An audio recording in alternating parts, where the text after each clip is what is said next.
For today's video, tayo ay magluluto ng pako mga bes. Pero marami na ako nagutay. Ito muna ang ating ulam for today's video. Kaya, let's go! At syempre, mga mare, dahil ako'y nagmamadali, eto at tapos na ako maggutay. And then, eto na. Syempre, anong gagawin pagkatapos gutayin? Hindi ba't hinuhugasan, mga mare? Yan, kasi kailangan natin hugasan yan. At dahil meron din yung mga putik-putik at baka merong kasali dyang uod. Kaya kaunting tiyaga sa paglilinis. Huhugasan mo siya ng 2 beses. Yes, dito na nga ako naghugas sa poso kasi nga mas madali ditong maghugas. Wala lang, basta gusto ko lang dito maghugas. Ayan. At sa pangalawang hugas, syempre, kakaukawin mo siya para mawala yung mga stain dyan ng mga putik. O, yan. Ganyan lang mga mare. And then, tapos na.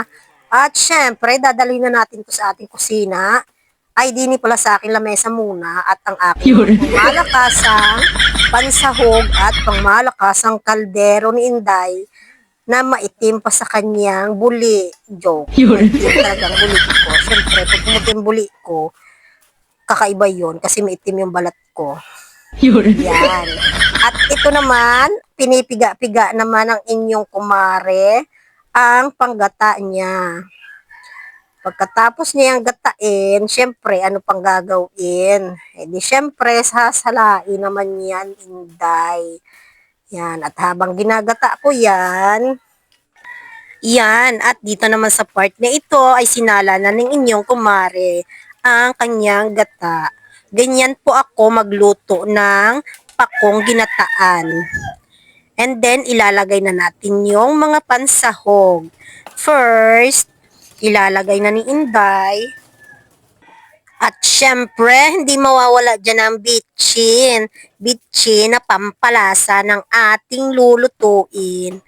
At syempre, dito, maglalagay din ang inyong kumare ng bawang. Ayan, isang ulo lang ng bawang. Kasi mahal nga ngayon ang bawang dito, mga mare, no? Isang buong bawang, 10 piso ang isang buong bawang. And then, asin. Nilagyan na rin ng asin ng inyong kumare. Yan, at inalog-alog pa ng mabuti at nang humalo ang kanyang mga ingredients. Kung meron naman kayong paminta, lagyan nyo rin ng paminta. Ayan, nilagyan ko na rin ng dilis. Yan talaga ang main na aking pampasarap, pampalasa ng aking lulutuing pako. Eto, at sinalang na sa apoy na mahiwaga at ang aking gatong ay kahoy. Yan. Pakuluin muna natin iyan ng mga ilang minuto. At dito naman sa part na ito, kailangan natin siyang halu-haluin mga mare. Kailangan siya talagang haluin kasi kapag nagbubuo-buo ang gata ay hindi na siya maganda.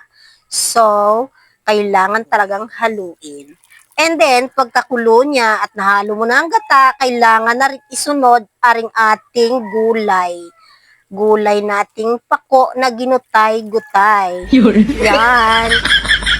At kailangan ding ilagay lahat yan. Siyempre, ilagay mo lahat. Alam, magtira ka pa, di ba? O, ayan. At yan na nga ang ating pakong ginutay lahat. Madami pa siya mga mare kasi hindi pa siya lanta. At pag yan naman ay lanta na at nakuluan na, kukunti na rin yan para yung kinain ng mainit na sabaw. Yan. Uumpis din yan. Umpis, ano nga bang umpis? Basta, liliit siya. Kukunti kasi malalam ka. Yan. Yan kung gaano kaunti yan kapag naluto.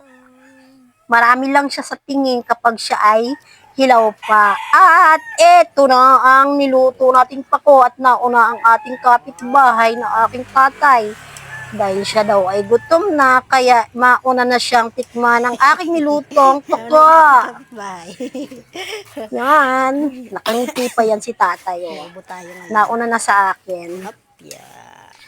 At napakasarap daw dong aking niluto. Diba? Ako na yung nagsabi niyan. Kasi masarap talaga ako magluto. Ito na ang ating pako na may dilis. At lagyan natin ng kain tayo. Ito ay piga. Kalamansi, kidya, o kalamunding. Kain na po tayo. First bite.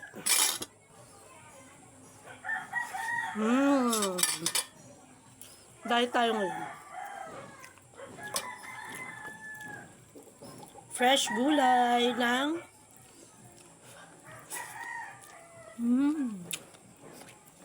sarap. Yan. Ang sarap.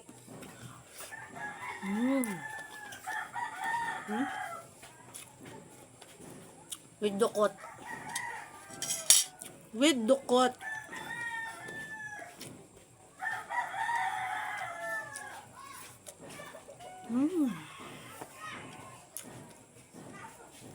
Nag-enjoy talaga ako pag gulay ang ulam.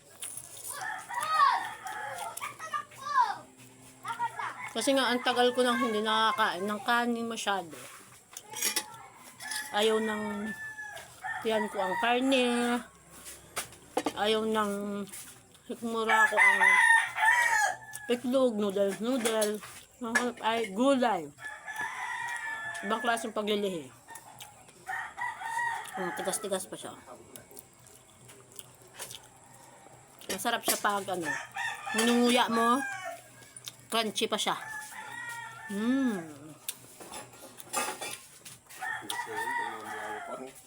Yun na lang po sa araw na ito. Thank you for watching. Kain po tayo. Bye!